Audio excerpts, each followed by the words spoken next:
on CityCast Nashville. We're getting you ready for tonight's public budget hearing with tips on speaking at Metro Council, contacting your representatives, and staying sane in the process. Joining us to talk local civic engagement are Dr. Katrina Green and East Nashtivist founder Melissa Sauter. It's Tuesday, June 3rd. I'm your host, Marie Cecile Anderson, and this is what Nashville's talking about. It's budget season, the time of year where the mayor has released his budget for the next fiscal year. Departments go to Metro Council and plead for more money to be included in their substitute budget. And the public also gets to have their voice heard on what they want to be reflected in that. That hearing is tonight, and it's often so long that it goes past midnight. Melissa, if someone listening right now wants to show up at council tonight and have their voice heard, what do they need to know? If somebody's showing up to council tonight, I'm going to guarantee that they haven't read all 637 pages of the budget. I'm almost positive of that. I would say if they're going to show up, most likely they're showing up with an issue in mind or something that they care about that they want to advocate for or against. What we tell people as part of East Nashville is if you care about a specific issue, we would start with an organization that is advocating for something that you care about or something that you are interested in knowing more about. Let's even get into best practices, because maybe somebody at home has never even showed up for a Metro Council meeting before. So where do they go? Where do they park? What do they have to bring? And then how much time will they be allowed to speak? I'm going to let Katrina handle this one because she's actually done this recently, not too far in the past. And how scary is it? You are speaking in front of a lot of people. So let's get into it. Yeah, it's someone that, I really hate public speaking. I know I do it all the time, but I still hate it. My heart races, my palms get sweaty, my nose runs for some reason. I don't know why every time. So just knowing, if you're a nervous person, that's okay because we're all nervous. You get 2 minutes to speak. So maybe planning out what you want to say ahead of time will make you a little less nervous. You could even write it down. I've seen people bring their phone and kind of read off their phone. I'm a paper person, so I like to print it off on a sheet of paper that I can hold just in case my phone dies or whatever. But getting there early so that way you are signed up on the list. That's important. For the budget, from what I understand, everyone will be able to speak that shows up that wants to. So that's why that meeting lasts so long. Interesting. On budget night, it's everyone gets to be heard. It's at the Metro Courthouse downtown. So for those of y'all who used to go to Live on the Green, it's the building right behind where Live on the Green used to be. So parking anywhere close to there, map out your route, plan for traffic, because city council meetings start right around rush hour. You'll be less nervous if you're not running in there thinking you're running late. And why do you think it's so important for us public citizens to show up and have our voices heard? It's your direct line to democracy. That's what it's all about, right? Is you have a view on something, make your voice heard. There's a lot of different issues to advocate for city budget-wise, right? There's people who care about the bike lanes. There's Walk Bike Nashville. There's the affordable housing movement with Stand Up Nashville. There's the People's Budget Coalition, Safe Streets. There's just so many different organizations and everyone wants their little chunk of the pie to get those things done. So if you can go and speak and say, hey, I want my bike lanes to be safer so that way I'm not hit by a car trying to get around the city. That's a great way to get your voice heard about that. There's so many different things. It doesn't have to be a super hot button issue. This is the nuts and bolts of how the city works and how we get things done that take care of us. I think it's also important for our council members to know all sides of an issue. If they're only hearing from the one side, then they're only getting that to represent that district. In an ideal world, folks are in touch with their council members year round. I think maybe we have people at home that may not be in constant contact with their council member, like maybe I am. Shout out Sean Parker. Why do you think it's so important to do that and to have that relationship and maybe even break it down even further? What do our council members do? creating that relationship is important. The things that affect us the most are the things right here in our local neighborhoods. And so I know there's a lot happening at the federal level and the state level, but really the things that are in your direct surroundings are the things in your environment, in your neighborhood, and your council member has a direct impact on your day-to-day life. I have found, at least with my city council member, Emily Benedict, she's been very responsive. I think a lot of people think about reaching out to our council members primarily when they want their streets plowed or to get the garbage collected. But there's so much more. There's so many questions to be asked in your neighborhood. And I think creating that relationship with them creates a direct line between you, your neighborhood, your environment, and the people that represent you. And how do you find out who is your council member? Going to nashville.gov, and then there's a link where it's like find my city council person. And you can even find through that your state representatives and your congressperson. So it's like kind of a one-stop shop of like, these are all the people that represent me. So I love that about our nashville.gov website. A great way to introduce yourself if you don't already have a relationship with your city council member, like I do with Clay Cap, shout out, is just to send them an email introducing yourself. I'm a constituent. I live in this neighborhood. These are the issues that I care about. Let me know if there's anything that is coming up in the city council, or if you have questions for me as your constituent, how can we work together? That's a great way to introduce yourself and get to know these folks. They usually have meetings for their constituents in their districts. And so that's a great time to show up and meet them face to face, shake hands. Most of them will give you their cell phone number if you ask for it. I've got mine, and I know Melissa's got Emily's, and you probably have Sean Parker's number, I assume. Well, I don't, but now I'm going to ask. You should. Oh my goodness. I met Clay Cap recently at our Fridays by the River event. So there's other ways that you can meet your council members out and about at super fun drinking events like the one that I met Clay at. How responsive should a good council member be? Like, what is the expectation here? I think you also have to remember that city council is not a full-time job. These folks also have careers. They have a job outside of council. Some of them have children, like they're busy folks. But I mean, I think getting back to you within a day or two of a text or an email should be a reasonable expectation. It takes Clay usually at least a few hours, maybe a day or so to get back to me when I text him. It is always late at night. I'm guessing it's like the kids are in bed. Now I'm answering texts and emails is how he works. But I love it when I'm walking around, my neighborhood and I'm like, ooh, there's a power line on the ground. That's not right. I'll just text him a picture. I'm like, hey, this is where I am.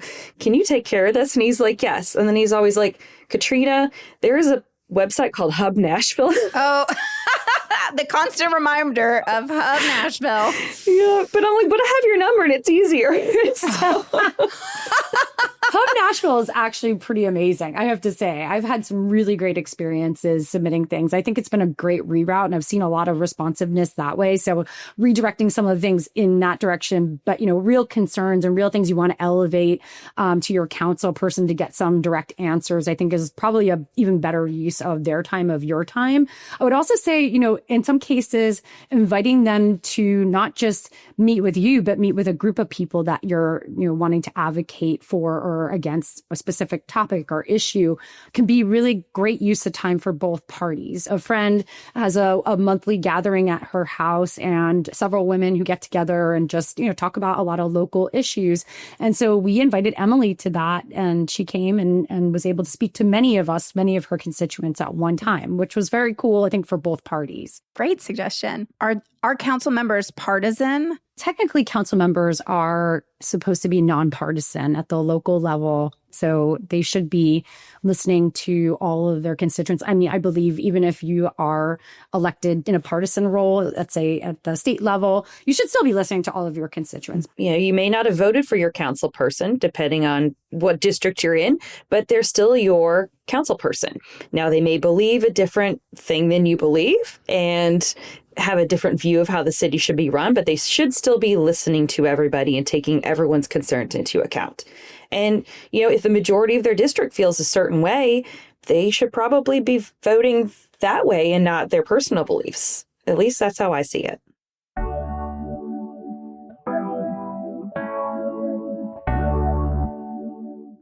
Nashville has plenty of live music, but you're missing out if you've never experienced Musicians Corner in Centennial Park. It's unlike anything else in town. First off, it's a 16-year-old multi-genre concert series that's absolutely free. Plus, it's pet-friendly, has a kids' activities area, and you can pull out a blanket, grab a bite, and hear some of the finest musicians from Nashville and beyond. Musicians Corner takes place on Friday nights and Saturday afternoons through June 14th with live music, food trucks, artisan vendors, craft beer, wine, cocktails, and more. Friday, June 6th features Carmen Diane, Abigail Osborne, the Nashville Symphony, and others. Saturday, June 7th has Amber Ace, Bean, The Sewing Club, Summer Joy, Valerie June, and more.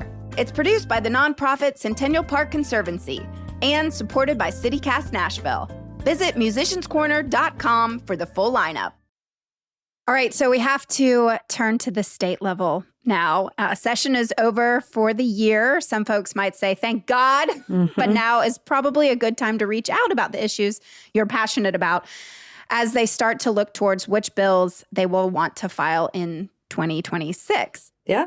Now is the perfect time. They're not in session. They're not having crazy whirlwind meetings and committees and floor sessions. And so now is the perfect time to send an email to your state representative or state senator and say, hey, I didn't like this bill that you all were talking about. What happened with this bill? I don't know if it passed or not. If you have questions about a bill or an issue, now is the best time to get their ear, schedule a meeting with them. A bunch of their job is constituent services too, so they should be meeting with their constituents and talking with them in the off season, so to speak. So how do you find your state reps? Capitol.tn.gov.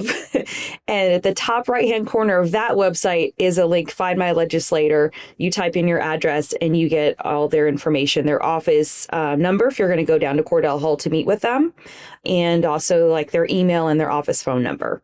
So you can email them to ask about inquiring to set up a meeting, or you can call their office and speak with their legislative aide who can help you schedule a meeting. And then what's the difference between House reps and senators? These are two separate parts of our General Assembly. So one is the state House representatives. I believe we have 99. There's 95 counties, but we have 99 reps. And then we have 33 senators on the state Senate side. Why would you reach out to a House rep instead of a senator or vice versa? Should you expect these people to be as responsive as council members? It varies based on the representative and also probably on the issue that you're emailing about. But if you're just emailing or calling to set up a meeting, they should be pretty responsive to that. I don't know how many emails they're getting. You know, the state representatives, they represent, I think, 60 or 70,000 constituents. I don't know how big the Senate districts are, but they're obviously a lot bigger than that. So depending on what's going on in the world, they may have an email inbox that's flooded that their aides are trying to help them sort through. My state senator, I also happen to be friends with. Shout out Heidi Campbell. So my emails and texts get answered very quickly versus maybe just someone else. But maybe she's like that with everybody. I don't know. I can only speak for my own experience. So zooming out a little bit more, Nashville seems like it's constantly getting punished by the state legislature, no matter what our local reps put forward. A good example of this is from this past year, the abolishing the grocery tax bill. It was a bipartisan issue, but it was stomped out early on. Why is that happening here? Oof, that's a loaded question. I mean, we live in a state that has a Republican supermajority, and it's just really hard for Democrats to get anything done. Even when the majority of Tennesseans support an issue, the Republicans tend to not be very sympathetic to that issue. They seem like they're not listening. It feels like they aren't being held accountable because I don't think they need to be accountable. You know, a lot of the districts are so gerrymandered that they're going to win their race no matter what. So there's just a lack of accountability, but that doesn't mean that the Democrats shouldn't keep trying to push the needle. We saw as a result of a Representative Afton Bain bringing that bill you spoke about, the grocery tax bill, which was a great bill. It would have repealed the grocery tax by increasing corporate taxes, which had been cut so much over the past few years. So it would have been a net negative on our Treasury. What they didn't do was vote on that bill. It got pushed to summer study or whatever that happened there. But the Republicans brought a similar bill that would have just abolished a grocery tax, but not filled in that hole in the budget. And so we saw that go nowhere too because of the huge price tag that was on that bill. So, I mean, they obviously listened and knew it was a good idea, but their bill just, it didn't make a whole lot of sense. So it also went nowhere. I would also like to add that in a lot of districts, there aren't multiple people running for office. So we have a lot of districts where there's only one person that's run for office many years in a row. They may or may not be hearing from their constituents about an issue or even be aware of some of the issues like the grocery tax. So in some of the work that we did during the election season and talking to some voters, just understanding if they even knew that there was a grocery tax bill on the table, a lot of them didn't even know that that was a possibility. And so I think there's a part of it is education and awareness. So these districts you're speaking of are outside of Nashville? Correct. Oh, wow. So East Nashtivist goes out further. How far have you all gone? I'm curious. Middle Tennessee has been a wide net. So we've spent time in Montgomery County, in Rutherford County. We have a lot of people who come to our meetings from these places. Multiple times I've heard people say to me that they travel down from Clarksville for our meeting. We have some regular folks from Robertson County that come to our meetings. So it is not just, training people to advocate directly in Nashville. We call ourselves the East Nashtivists. Yes, we're advocating in Nashville and in Davidson County, but it's primarily just about where the meeting is held. It's not about who's invited to come and join our efforts. So it's not exclusive to East Nashville. Correct. I'd love to then understand a little bit more of, you go to your website, it says it's a progressive grassroots organization, but we've also had discussions of how you all are nonpartisan. Is it possible to do this local advocacy work in this blue dot in a red state like Nashville and truly stay nonpartisan?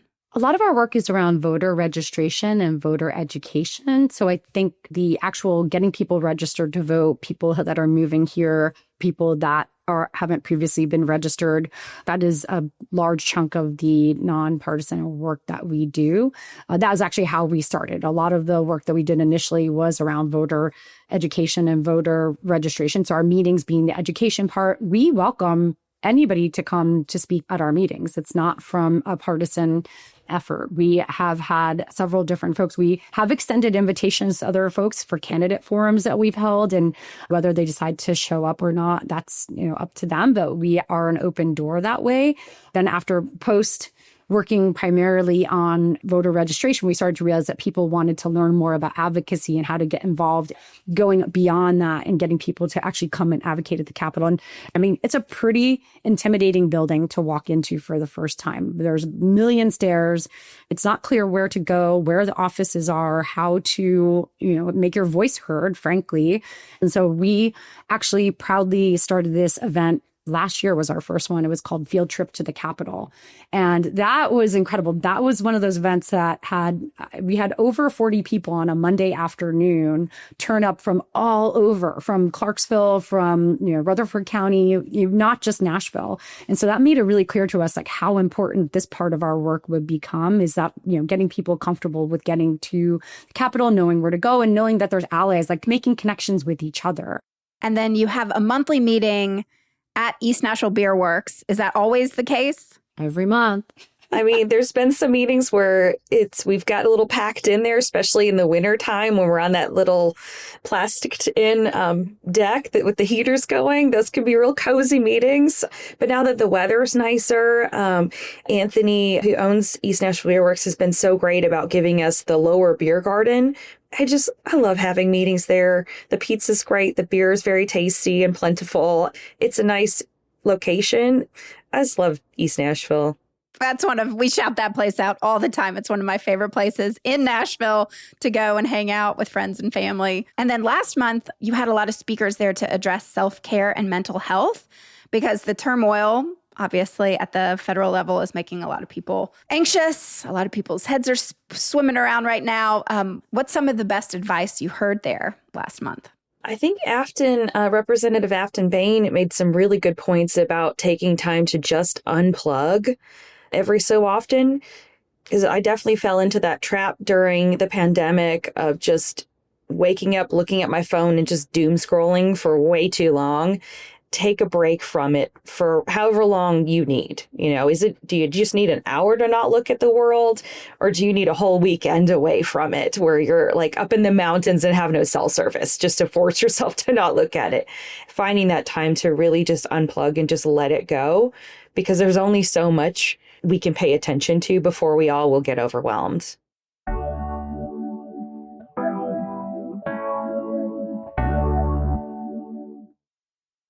So we have to address the elephant in the room, the federal government.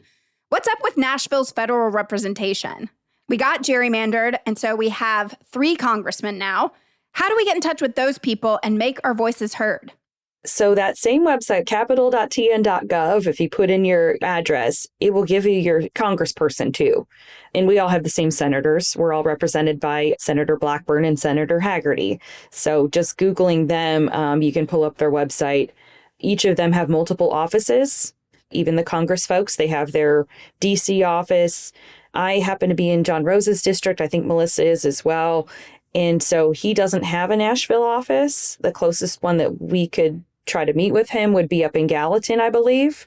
Congressional District 6 goes all the way out to Crossville. It's a huge district with like 19 counties. So I know he's got a Cookeville office, he's got a Gallatin office, he's got a DC office. The DC offices are probably the best ones to call, especially if you want to try to schedule a face-to-face meeting.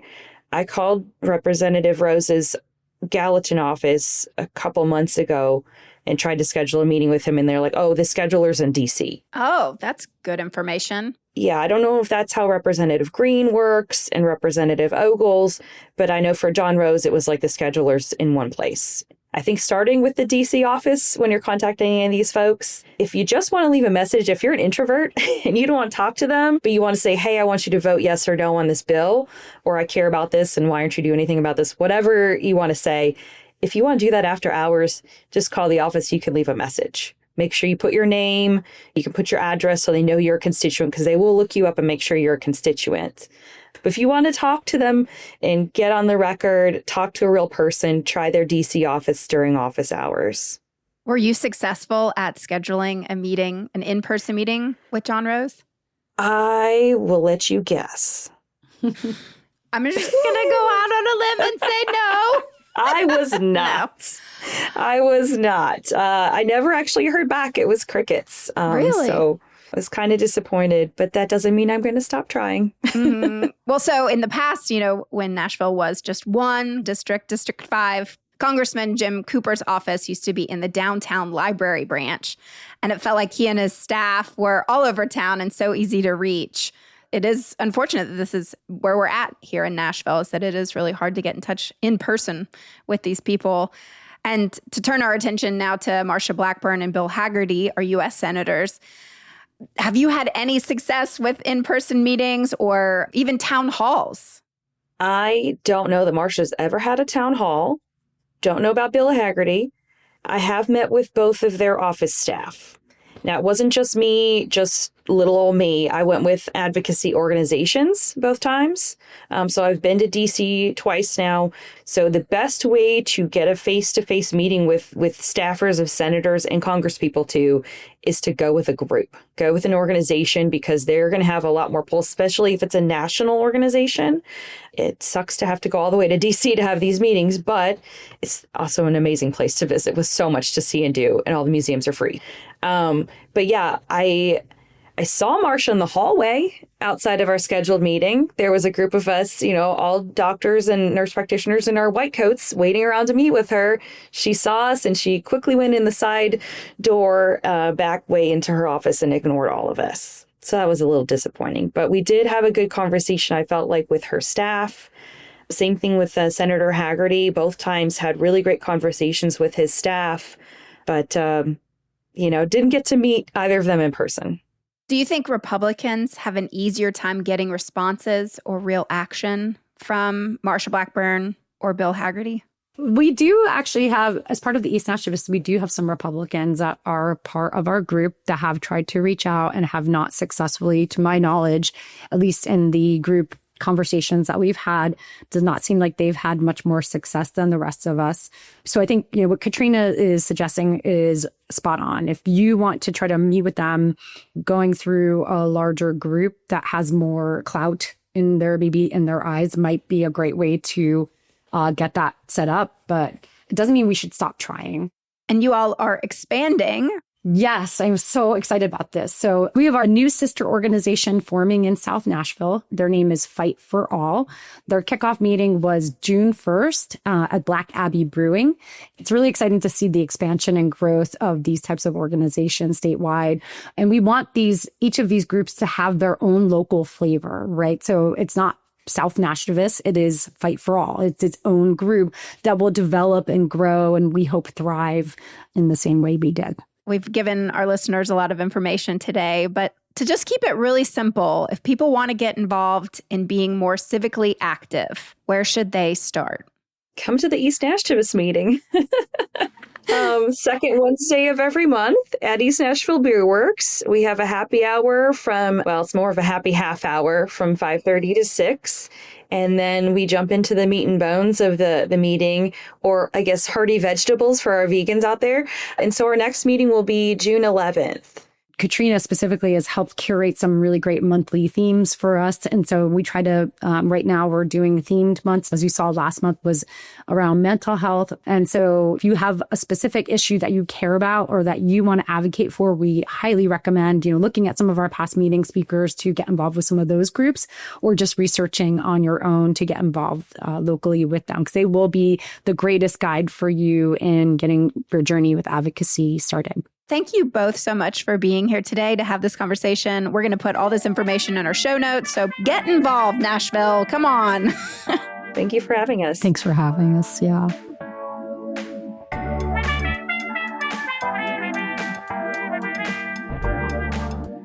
That's all for today here on CityCast Nashville. And remember, folks, if you'd like to attend the public budget hearing tonight, the meeting is at 6:30 p.m. at the historic Metro Courthouse. So don't forget to get there early so you can sign up if you'd like to speak. If you enjoyed the show, why not tell your friends, rate the show, leave us a review, and subscribe to our Hey Nashville newsletter. We'll be back tomorrow morning with more news from around the city. Toodles!